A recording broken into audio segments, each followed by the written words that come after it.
Harus waspada, Presiden Joko Widodo ingatkan ancaman kenaikan harga beras dan minyak. Pasalnya, kedua komoditas tersebut adalah kebutuhan pokok yang sangat diperlukan dalam kebutuhan sehari-hari masyarakat dan sangat berperan menjadi penyebab kenaikan kemiskinan. Selain itu, Presiden Joko Widodo menggelar rapat terbatas mengenai persediaan beras tanpa kehadiran Menteri Pertanian Syahrul Yassin Limpo. Pada rapat itu tampak Menteri Perdagangan Zulkifli Hasan, Kepala Badan Urusan Logistik Budi Waseso, dan Kepala Badan Pangan Nasional Arief Prasetyo. Buas berkata, ia hadir sebagai pihak yang akan melaksanakan operasi pasar, Zulhas hadir sebagai pihak yang bertanggung jawab tentang stabilisasi harga. Kekhawatiran Jokowi ini bukanlah tanpa sebab. Pasalnya harga beras mulai naik di berbagai daerah. Terlihat seperti di Kalimantan Tengah, harga beras hampir mencapai Rp17.000 per kilogram, diikuti Kalimantan Selatan sebesar Rp15.500 per kilogram.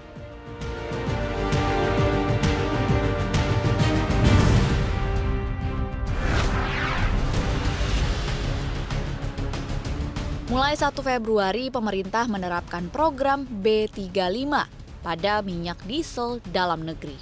Musdalifah Mahmud, Deputi Bidang Pangan dan Agribisnis Kemenko Perekonomian menyatakan, seluruh transportasi nasional bakal menggunakan solar dengan campuran 35%. Musdalifah menambahkan, pelaksanaan program B35 ini diharapkan dapat menciptakan lapangan kerja baru. Pasalnya dari 16,3 juta hektar lahan kelapa sawit, ada 16 juta masyarakat yang bergantung pada ekonomi kelapa sawit. Sementara itu, Menko Perekonomian Erlangga Hartarto juga menyebutkan Indonesia akan menghemat devisa mencapai 10,75 miliar dolar Amerika Serikat melalui program B35. Tak hanya itu, Indonesia juga akan diuntungkan dengan adanya peningkatan nilai tambah industri sawit hingga 16,76 triliun rupiah. Siap-siap, akan ada tol ke Pelabuhan Raksasa Jawa yang akan dibangun semester 2 tahun ini. Proyek pembangunan jalan tol akses Pelabuhan Patimban, Subang, Jawa Barat sepanjang 37 km ditargetkan beroperasi akhir tahun 2024. Proyek ini akan meningkatkan konektivitas di Jawa Barat dan memperlancar arus logistik kawasan industri Karawang dan Subang menuju Pelabuhan Patimban yang digadang-gadang menjadi pelabuhan raksasa menyaingi Pelabuhan Tanjung Priuk. Dimulainya proyek ini salah satunya ditandai dengan penandatanganan Perjanjian Perusahaan Jalan Tol atau PPJT, Perjanjian Penjaminan, serta Perjanjian Regres Jalan Tol Akses Patimban di Auditorium Kementerian PUPR. PT Jasa Marga Akses Patimban atau JAP merupakan konsorsium badan usaha milik negara. Jalan tol Akses Patimban memiliki total panjang 37,05 km, di mana 14,11 km akan dibangun oleh BUJT dan 22,94 km akan dibangun oleh pemerintah. Jalan tol ini akan terkoneksi dengan Jalan Tol Cikampek Palimanan di sisi selatan dan terkoneksi dengan Pelabuhan Patimban di sisi utara.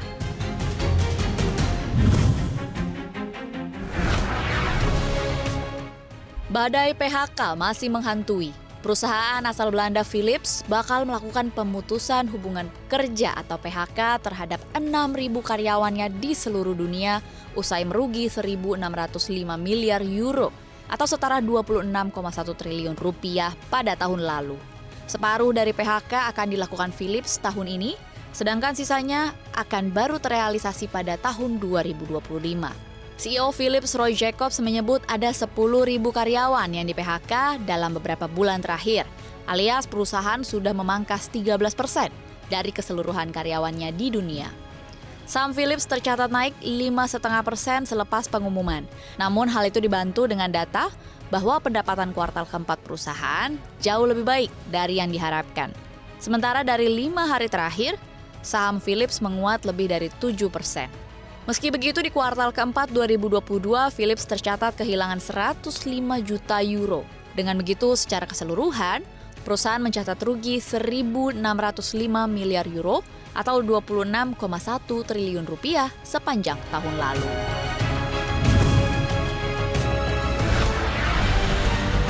Dana Moneter Internasional atau IMF menaikkan proyeksi pertumbuhan ekonomi dunia 2023 menjadi 2,9% atau lebih tinggi dari ramalan awal.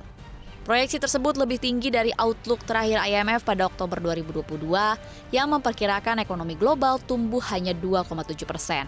Meski demikian, IMF juga memproyeksikan bahwa 9 dari 10 negara maju di dunia masih akan mengalami perlambatan pertumbuhan ekonomi pada tahun ini. Tekanan inflasi juga diperkirakan masih akan tetap tinggi. Sementara itu, IMF pun meramal pertumbuhan ekonomi 5 negara ASEAN akan melambat dari proyeksi 4,7% pada 2022 melambat menjadi 4,3%. Kepala Ekonom dan Direktur Riset IMF, Pierre-Olivier Gourinchas, mengatakan pembukaan kembali ekonomi China disebut sebagai salah satu penyelamat pertumbuhan ekonomi dunia tahun ini. IMF pun mengingatkan negara berkembang harus membiarkan nilai tukarnya beradaptasi dengan kondisi pengetatan kebijakan moneter global.